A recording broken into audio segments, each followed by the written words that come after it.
But it's like... Yeah. But it's like super bouncy. Yeah. Don't you wish you were over here? Hi, we are Celia and Erin from Lighthouse Row with Josh on the phone. Hello. There. And we are here with Erin Frisby from the Hello. OSYX, and we're going to ask her a couple of questions about her writing process and the new record. Cool, So, thanks. Yeah. So, first of all, congratulations on Thank you. having your record out. Yeah. But how does it feel to have it out in the open? I think I'm still in shock Mhm. because we put the record together at the same time that we built a record label. Mhm. We basically used this record as the incentive for a crowdfunder to create a nonprofit organization that offers record label services and workshops and opportunities for women and non-binary people in music. And it's only been a year, and that year has like flown by, but at the same time, I think that the outside perception is kind of like, oh, you say you're going to make a record, like 2 weeks later, like, well, where is it?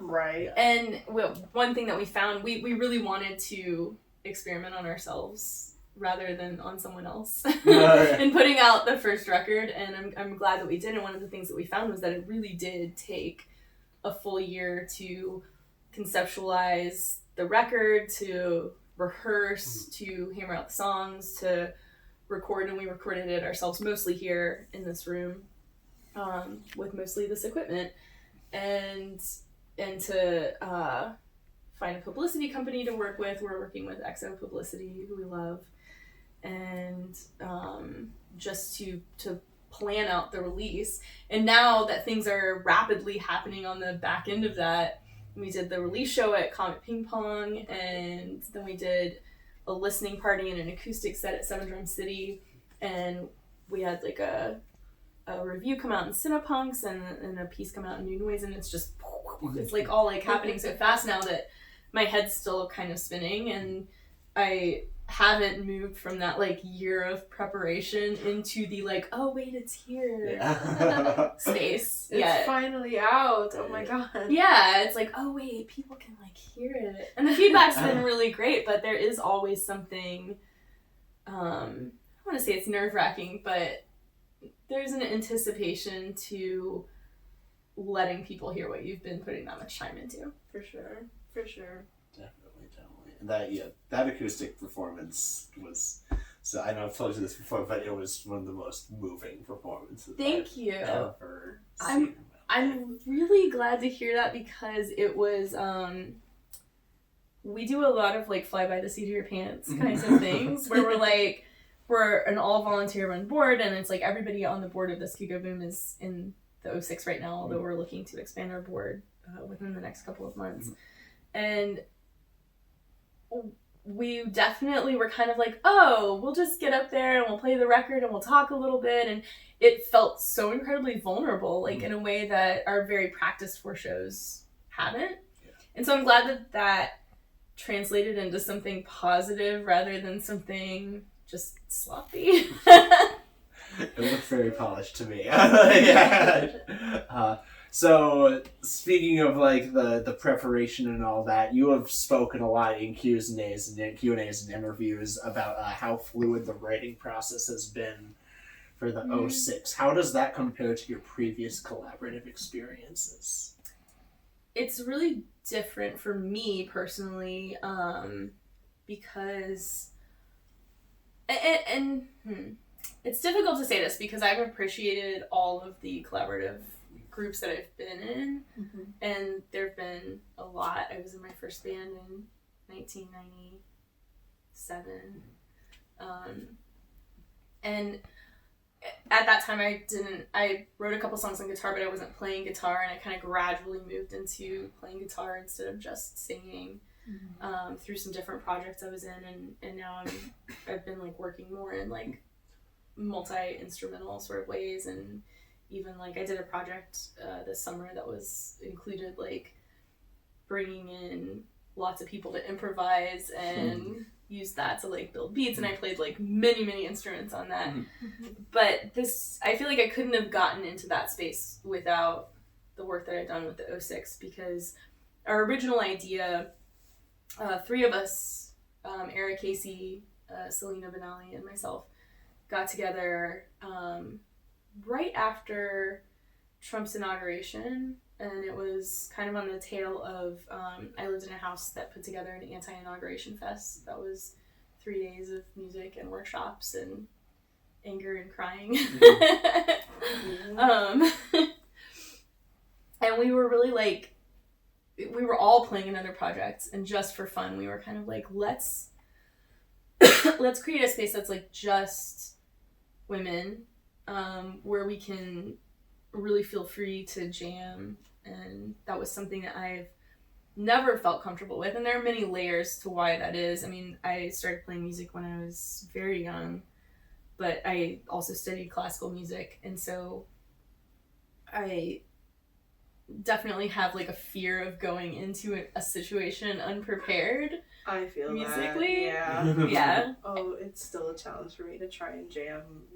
Yeah. Don't really try to do it that much, but when I was like taking guitar lessons, I was like, I want to try and work towards this, and so my teacher helped me a bit with that.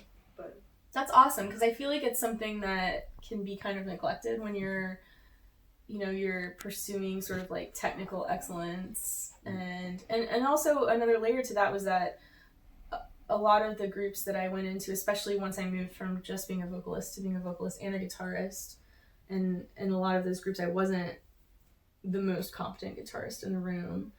And on top of that, most of those times I was the only woman guitarist in the room. And there was definitely a pressure, and I'm not even going to say that this pressure was coming from the people that I was collaborating with, per se. But there was a level of just social awareness of knowing that I already wasn't going to be taken as seriously, and that I wasn't going to be viewed as a competent player to many people, and that I wasn't going to therefore be able to voice like my artistic ideas in the same way. And so in a lot of ways I constantly felt like I was playing catch up, and so I didn't ever want to go into a situation where I was like unarmed with like practice and knowledge, and I just wanted to be like at the top of whatever I was playing so that I could like carry some extra authority. And I know I've like read this about like women in a lot of different types of, it's not just music, but right. I feel like a lot of people feel that way about whatever profession they're in, that you really have to overcompensate for showing that you're a viable voice in the room. And I have actually gotten that from some. I remember one of my previous groups, Miss Siobhan and New Ray, was in a studio situation where there was a guitar line that I had played, and the engineer was listening to it, and he thought that my bandmate Chris had written it, and he was like, "This is so cool! It's got this like, you're doing this like cool like polyrhythmic, like very like African guitar inspired thing." And then when he found out that I had played it, he sort of withdrew that comment and said that it sounded like the Shags. Which, I'm not trying to throw shade on the Shags, but like, I was like, wow, really?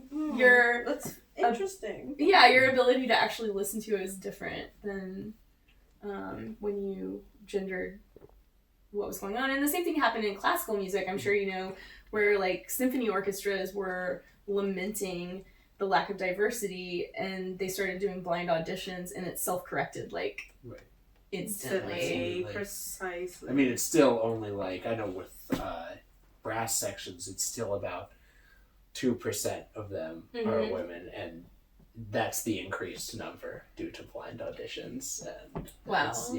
But they're not doing it on the school level either, and it's like you need so much background to even get to that place. Right.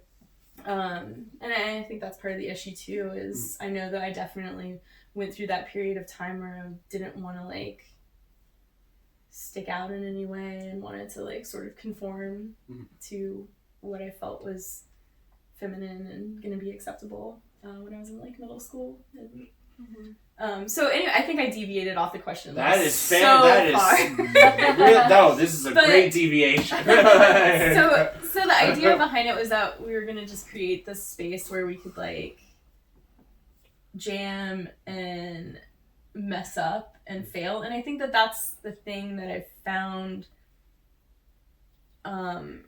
It's so important because creatively, I tell my voice students this. It's like, in the studio you're safe, and so I need you to think about how you're gonna feel going for this next note, and we're not gonna care what it sounds like right now, and you just have to be able to let go in that way. And I think that I've spent so much time like exerting like a serious amount of control over my artistic process, and also just my physical testing out things musically, and especially on guitar, that I was able to let go of in this band. And so we just started jamming, and like several of the songs on the record are amalgamations of things that either someone had a riff, or someone was like, hey, I wrote a few lines to this song, I want to turn it over to somebody else, or we just jammed on and we're like, that sounds really cool, which I think is different than a lot of bands, and that it sort of has informed the feel of the whole band, which is that right now there are 3 lead singers, and Maya's gonna start singing some stuff that she's written and brought soon, so that's exciting. So we just have like a very non-hierarchical feel, and I think that a lot of bands, and there's nothing wrong with this, operate where there's like one main creative voice and then people who are like supporting that, and that can be a really great format, but for us it was interesting to explore what does it sound like if you're really letting go of control and like really sharing artistic power in a group. Oh, that resonates really well with me. And you're doing stuff with Seven Trump City, like the jam workshops and all that. Yeah, we're gonna relaunch that in December. Awesome. And it's gonna be in their new performance space, which is really cool. Yeah.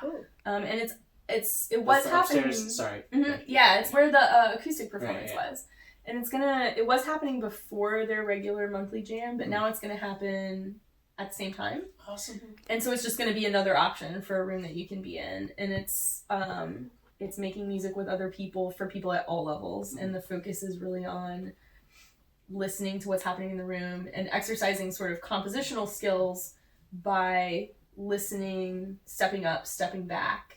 And it's great for beginners, people who've never played an instrument, and it's also great for players who are used to going into a room and playing with a lot of people who everybody's playing as loud as they can at the same time and everyone's trying to slow, because you're just stepping back into that, like, oh yeah, the musicality of listening and of thinking about silence and thinking about scarcity and abundance and sound, and how that interplays, and like what that does to create a dynamic, and what that does to move a song along, and therefore to move, to capture an emotion that's happening in the room.